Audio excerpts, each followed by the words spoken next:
Hi there, welcome again to my channel. Today our topic is about preposition of time, at, in, and on. This is one of the confusing parts in English grammar. Dito maraming nalilito, yung mga nagtitake ng board exam, civil exam, and other sort of standardized test.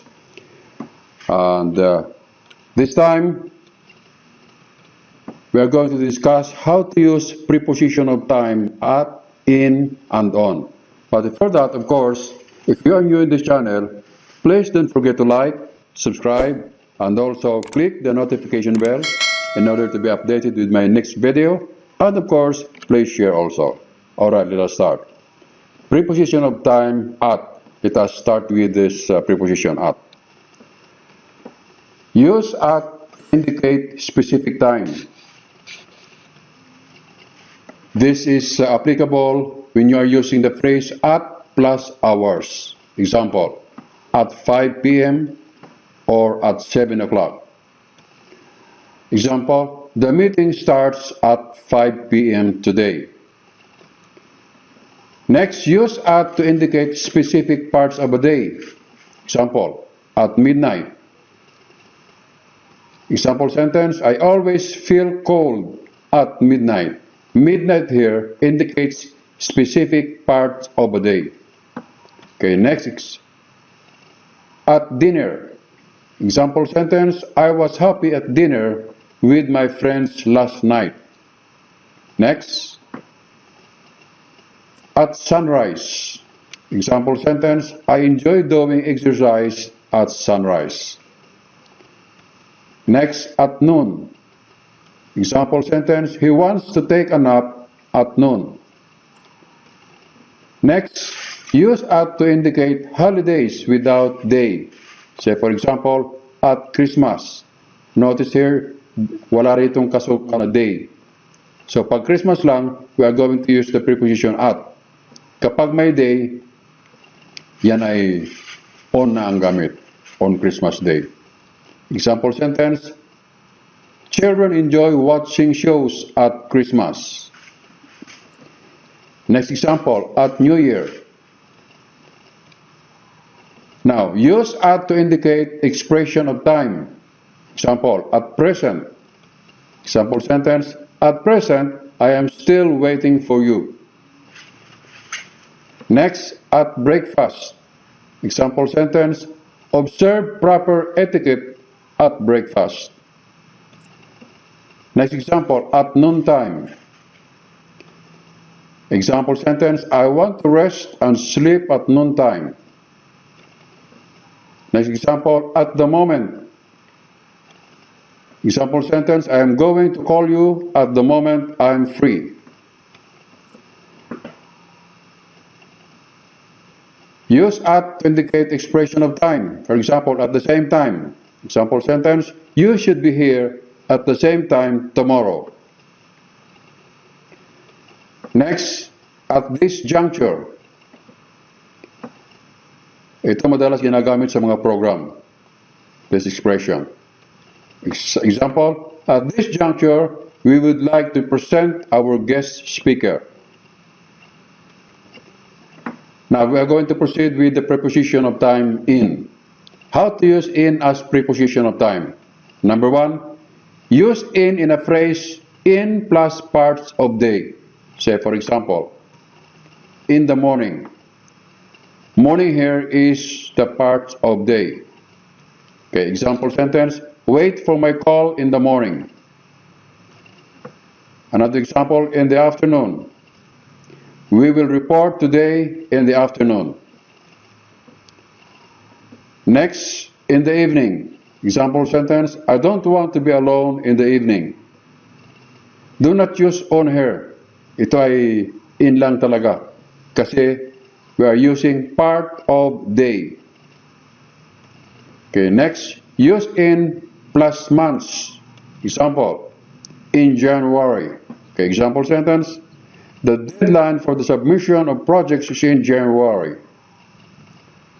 Okay, next example, in December. There are many school activities in December. Number three, use the preposition time in phrases that involves in plus seasons. Example, in spring or in the spring. Example sentence, flowers are blooming in spring. Okay, spring here is an example of season.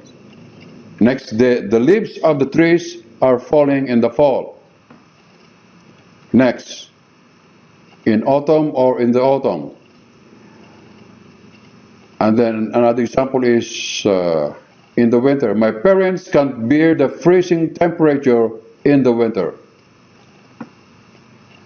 Now, number 4 is use the preposition in whenever you are using the phrase that involves in plus years. Say, for example, in 2020. Example sentence, Mr. Cruz will retire in 2020. Another one, in 2019. And then next, use in also as preposition of time whenever you are using a sentence that involves a phrase like in plus decades. Example, in the 1970s, there are weird people in the 1970s. In the 1990s. Okay, now next, use in a phrase like in plus centuries. Example, in the 19th century. There are plenty of discoveries in the 19th century. Number 7, in phrases that involves in plus weeks. Say, for example, in 3 weeks. The doctor said, I'm going to be cured in 3 weeks. Okay, next, they want to finish this task in a week. Now, use in plus period of time. Example, in the future. Nobody will listen to him in the future. In a few minutes. Example sentence, the program will start in a few minutes. This phrase, in a few minutes, indicates period of time. In an hour. The guest should be here in an hour. Next, use in phrases that involves in plus period of time, like in 5 minutes. This building will be finished in 5 minutes, in 5 months. Next, in the past. Don't dwell your time in the past. Next, uses of on as preposition of time. Number 1, use on in phrases that involves on plus days. Say, for example, on Monday. You should be here on Monday. Next, on Friday. There will be a party on Friday. Number 2, use on in phrases that involves on plus dates. Example, on Friday the 13th. Something bad will happen on Friday the 13th. Okay, next, on March 14, 2016. Use on also in phrases that involves on plus dates, like on the first day. She met her crush on the first day of her work. Next, number 3, use on in phrases like on plus holidays with this word day. Example, on Christmas Day. Now notice, pag walang day, we're just going to use at. At ang gamit dito, hindi na on. On ang ginagamit kapag merong karugtong na day. Example, there will be a big event on Christmas Day. Next, Dad will be home on New Year's Day. Number 4, use on phrases like on plus specific days. Say, for example, on her birthday. She got a big surprise on her birthday. Next, on that day. So, for example, she will be surprised on that day. Next, on my wedding day. Example, I'm going to invite you on my wedding day.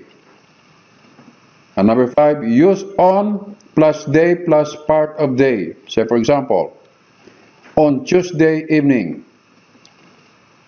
Evening here is the part of day. Okay, so for example, I'm going to attend a party on Tuesday evening. Next, on Wednesday afternoon. Example, board meeting will be on Wednesday afternoon. Alright, I hope you have learned something in this video. Thank you very much for watching. See you again.